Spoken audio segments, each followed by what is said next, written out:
El presidente del Consejo de la Judicatura, Wilman Terán, asegura que el informe que recomienda sancionar a la fiscal general no es más que una opinión del subdirector de control disciplinario del organismo. El presidente de la Corte Nacional de Justicia lo calificó al menos de un error.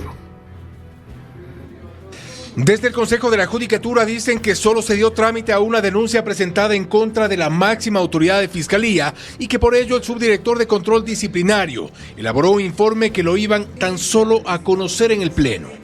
Es la respuesta escrita a una ola de cuestionamientos que llegaron incluso desde el titular de la Corte Nacional de Justicia, Iván Saquicela, quien consideró al menos un error de Santiago Cueva Jiménez, el autor del informe.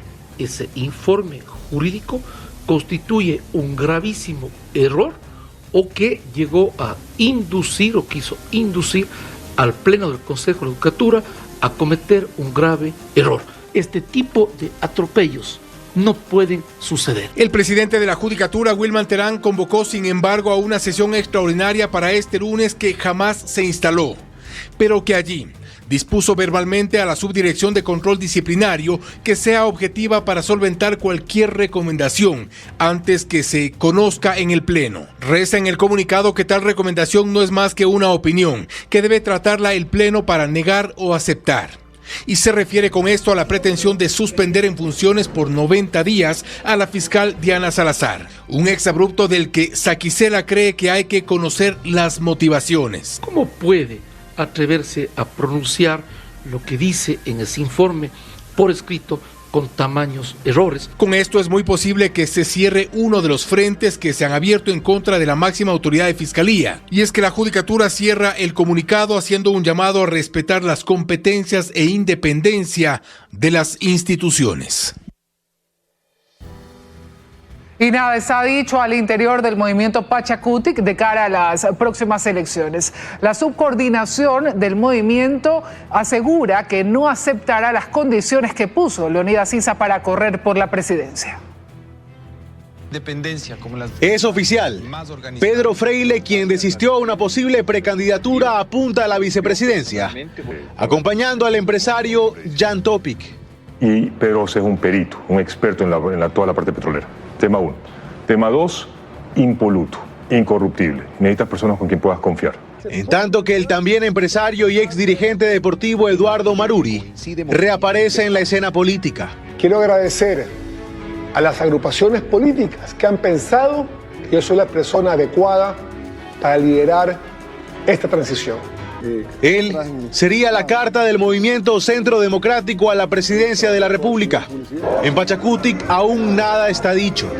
Cecilia Velázquez, subcoordinadora del movimiento, adelanta que no aceptarán las condiciones que puso Leonidas Issa para correr por la presidencia. Issa pidió que se reconozca a Guillermo Churuchumbi como coordinador del movimiento político. No pueden existir condiciones para entrar a ser o no candidatos del movimiento Pachakutik. El compañero Marlon Santi es el coordinador del movimiento. Mientras no haya un reemplazo con el debido proceso y en términos jurídicos y transparentes, él seguirá siendo el coordinador. También pidió la expulsión de exlegisladores como Mario Ruiz. El problema es que aquí, a cuenta de que efectivamente nadie niega que el Pachakutik nace de las luchas sociales, especialmente de la lucha de la CONAIE, se quiere desde allí imponer qué se hace, qué se dice, qué no se hace en el Pachakutik.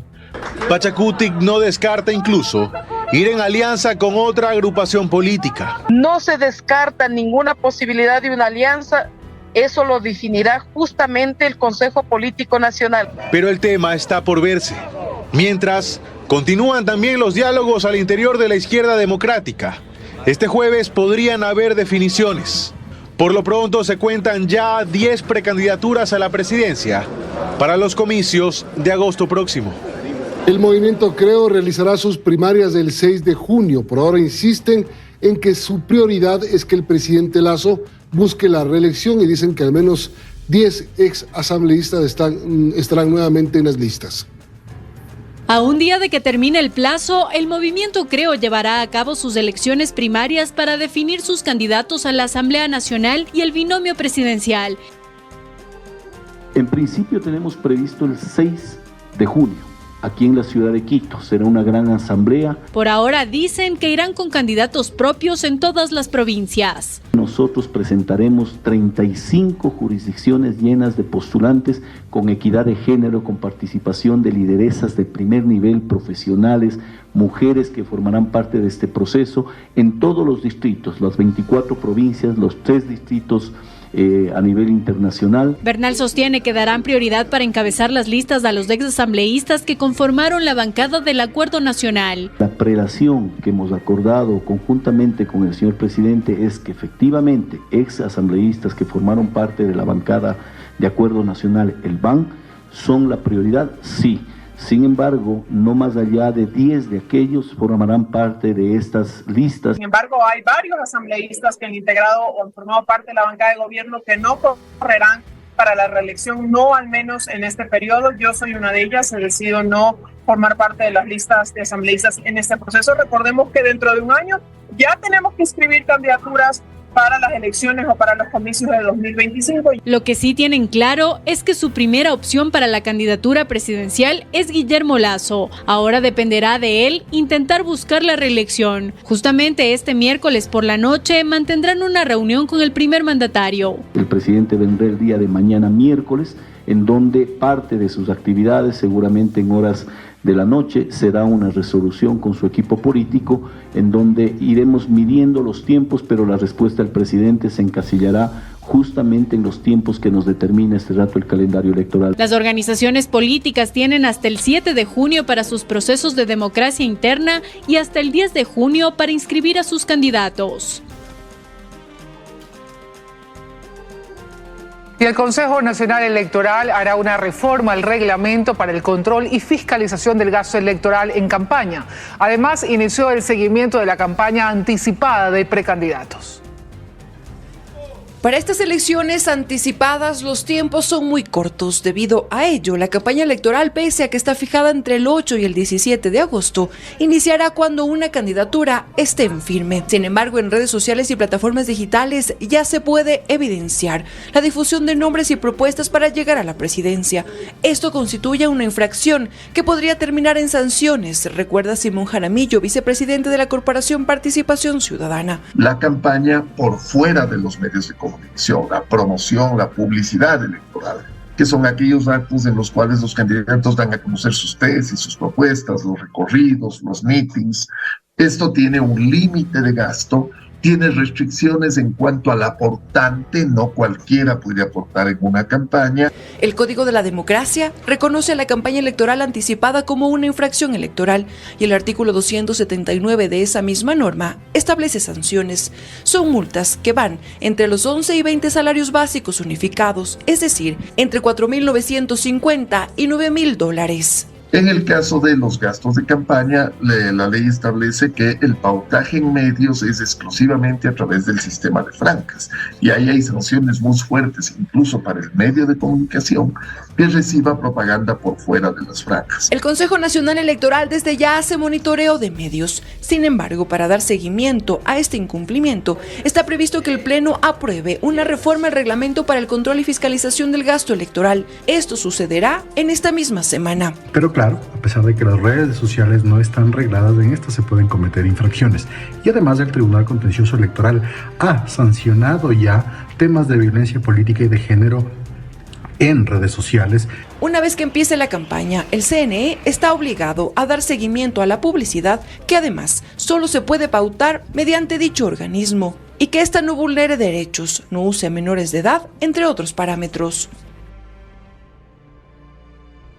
La Delegación Provincial Electoral del Guayas ultima detalles para las elecciones de agosto. Actualmente está al tanto de los procesos de democracia interna que realizan las organizaciones políticas y trabaja en la logística que se implementará. Según el calendario electoral, hasta el próximo 7 de junio, las organizaciones políticas podrán realizar este proceso en el que internamente escogen a los candidatos que inscribirán ante el CNE. Un proceso que inició el pasado 25 de mayo y que se debe realizar ante la mirada del ente electoral. Hemos recibido solicitudes, a nivel provincial, pero algunas han sido canceladas. El director de la Delegación Provincial Electoral del Guayas, Wilson Hinojosa, detalla que paralelo a este proceso trabajan en la logística, como la contratación de personal, por ejemplo. Alrededor de 6.000 a 7.000 personas es lo que se necesita en este proceso electoral. La autoridad hizo un llamado a las organizaciones políticas a presentar de manera oportuna a sus candidatos, pues en estas elecciones extraordinarias el tiempo apremia. Aspiramos a que se lo haga en el menor tiempo posible y que no se espere hasta el último día de la inscripción de candidaturas para que puedan llegar las listas. Luego de esta etapa del calendario electoral, las organizaciones políticas se podrán preparar para la promoción electoral. Sobre los insumos electorales, Hinojosa adelantó que estos llegarán en los próximos meses, días previos al simulacro nacional que se llevará a cabo el 30 de julio. A esta lista de pendientes se suma el llamado al Servicio Nacional de Gestión de Riesgos para constatar la infraestructura de los recintos electorales. Hoy se realizó en Brasil la cumbre de presidentes de América del Sur. Los mandatarios hablaron sobre la integración regional, sobre lo cual el mandatario ecuatoriano Guillermo Lasso destacó otros desafíos que requieren de respuestas coordinadas. En la foto oficial de presidentes de la Cumbre de Países de América del Sur no se evidencian las discrepancias que hubo con el mandatario venezolano Nicolás Maduro, quien durante este retrato se ubicó junto con los mandatarios de Surinam y Guyana al extremo izquierdo, como se dibuja todavía también la región. Y es que sin agenda oficial, la Cumbre de Presidentes de Países de América del Sur tuvo como eje central nuevamente la integración sudamericana. Y fue el mandatario brasileño que impidió dejar de lado las diferencias ideológicas y centrarse en recrear la UNASUR, algo que no todos apoyaron. Mientras estemos desunidos, no haremos de América del Sur un continente desarrollado en todo su potencial. La integración debe ser el objetivo permanente de todos nosotros. Creo que debemos parar esa tendencia a la creación de organizaciones. Vayamos a las acciones. Por su parte, el presidente Guillermo Lasso fue con la idea de trabajar juntos en la región por el fortalecimiento de las democracias y por la seguridad. Requerimos fomentar la participación efectiva ciudadana, la tolerancia, el pluralismo. El presidente viene con una propuesta de una diplomacia sudamericana pragmática. El presidente uruguayo además criticó este encuentro previo entre Lula y Maduro, en el que el mandatario brasileño defendió a Nicolás Maduro, y lo propio opinó el presidente chileno. Cuando se habló de lo que sucede en Venezuela es una narrativa. Ahora, si hay tantos grupos en el mundo que están tratando de mediar para que la democracia sea plena en Venezuela, para que se respeten los derechos humanos, para que no haya presos políticos, lo peor que podemos hacer es tapar el sol con un dedo. No es una construcción narrativa, es una realidad, es seria, y he tenido la oportunidad de verla en los ojos y en el dolor de cientos de miles de venezolanos que hoy día están en nuestra patria. El primer mandatario ecuatoriano afirmó que la región tiene la urgencia de ocuparse de temas que son trascendentales para la población. Vinculados con el crimen organizado transnacional,